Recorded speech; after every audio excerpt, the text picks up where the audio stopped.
With Philip Wegmann, a White House reporter for RealClearPolitics.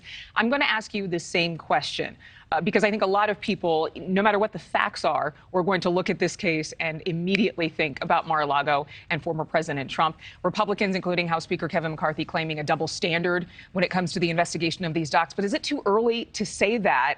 And exactly how do these two cases compare? The similarity between these two cases is what has the White House worried, because there's a lot of explaining that has to be done to explain the differences.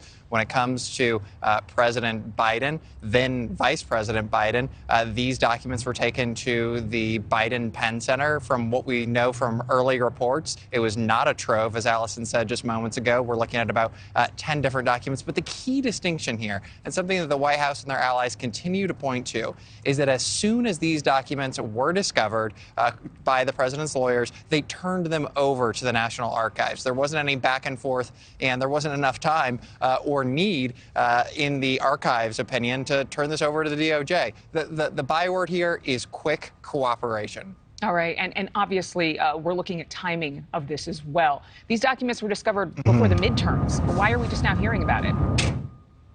Yeah, and that's what sticks in Republicans' craw here. They are frustrated that there was no leak about these documents, that nothing got into the press just a few weeks ahead of the midterms. And that's why they think that this is a two-tiered system here, not just because of the different ways that the DOJ is handling these two violations of the Presidential Act. And so I expect that in the coming weeks and months, you're going to have Republicans on Capitol Hill really beating the drums and arguing, well, perhaps this isn't an isolated incident.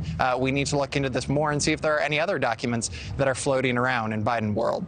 And Attorney General Merrick Garland assigning a U.S. attorney to review these papers. We know they were classified, but might we know in the coming weeks how sensitive these documents are, or is it going to take quite some time?